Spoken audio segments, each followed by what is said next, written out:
Hi, my name is Drake Thompson, and this is my signature assignment for my Art 1030 class.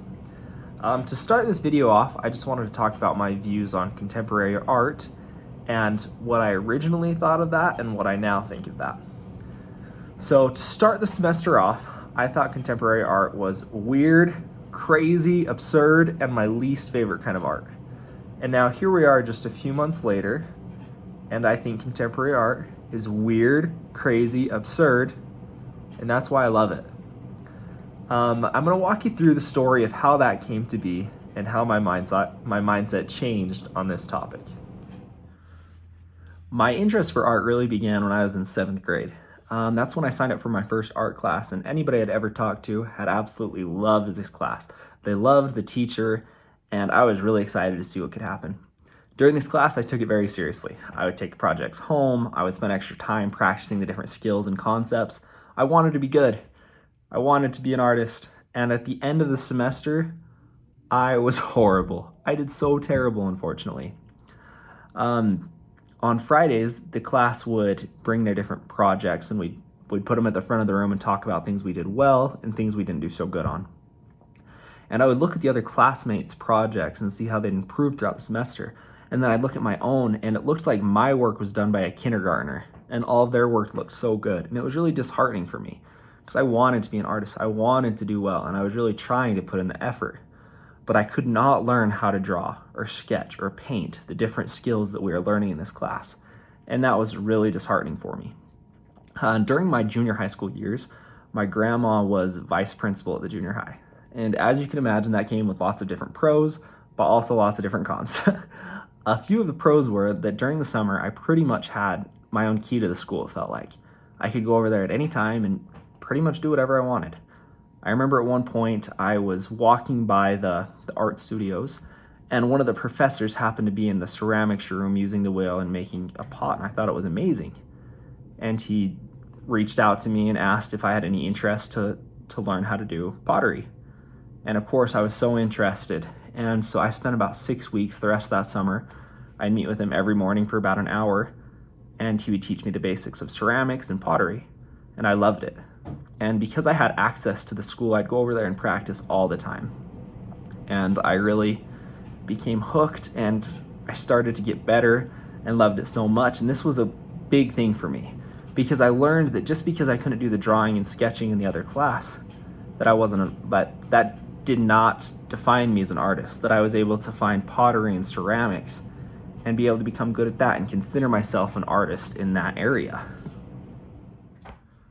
At that point, I was hooked. From 8th grade to 12th grade, I had a pottery class every semester from then on out. I enjoyed it so much that I ended up purchasing my own pottery wheel, and I use it often here in my home. I learned to be quite good at pottery, and it was something I really enjoyed. I really built this comfort zone. And this semester, I signed up for this art class, which is not a ceramics or pottery class, so it once again pushed me right out of that comfort zone. So I was a little nervous on what I was going to do and how I was going to figure out what to make or how to do anything.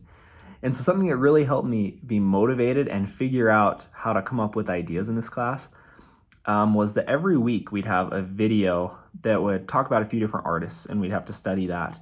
And these videos really helped me because they would talk about what these artists are doing, and it helped open my mind to new ideas and push me to new places that I've never been before.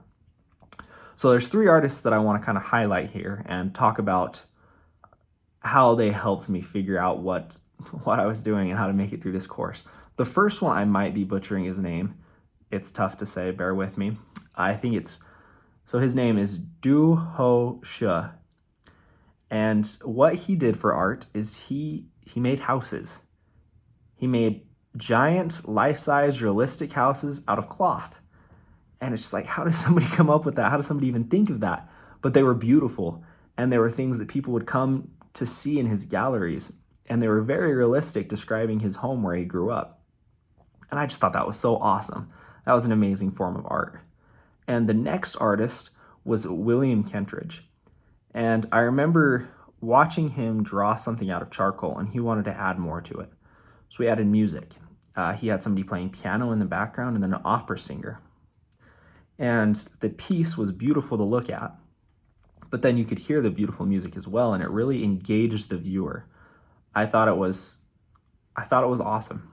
It was once again another eye-opener to see that there's a lot more that we can do with art than just draw our one piece or make our one thing. And the last artist that I want to talk about right here, he was by far my favorite we talked about this semester.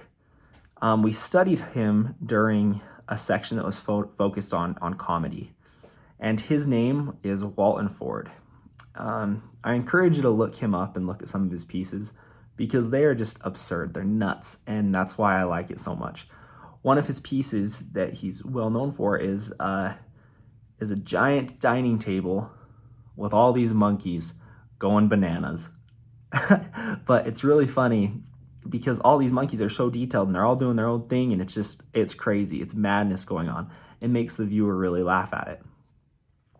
Another one of his pieces that I really like is just these birds flying all over the place, and he kind of twisted a dark sense of humor on it. Some of the birds are like pushing eggs out of the nest, and other ones like attacking a bird. Some are just falling dead. And as the artist, like as Walton Ford is explaining this piece, he's chuckling and laughing. And that made me laugh. So when I was coming up with my project for this section during comedy, my wife and I were actually in Hawaii. And I wanted to think of how I could make something funny, kind of with that dark humor in Hawaii. And so what I did was made a paper cutout of a little person who had this big, sad frown on his face. And we were staying at some of the most amazing places with world-class beaches. And so my wife and I were running around with this sad little cardboard cutout and placing him on the beach and just taking pictures of him around all these happy people. And it was so fun. It was a blast. That was a different kind of art that I haven't been exposed to before. And these artists really helped me realize that there's so much more to art than what I've known. And I'm really grateful that I could have them open my eyes and help me to enjoy this course so much. All right, and the last topic that I want to discuss is how contemporary art plays a part in our society today. I think it's so important because art is able to speak to people in a way that words cannot. Whether that be through storytelling, self-expression, or helping us to remember events of the past, it can really reach people. And I think different artists that we studied throughout the semester were able to show that. Artists such as Kara Walker, Ida Bloomberg, and Layla Ali, they did a great job of showing that. And I think contemporary art is very important in my own life because I live a very serious life. I'm a medical professional and I plan to be an anesthetist, and that requires a lot of studying, a lot of seriousness, a lot of work. And so I think art's so important because it helps me to step back from that seriousness, to be able to relax for a little while and to remember to enjoy and laugh along the way. And that's my story, everyone. Thanks for watching.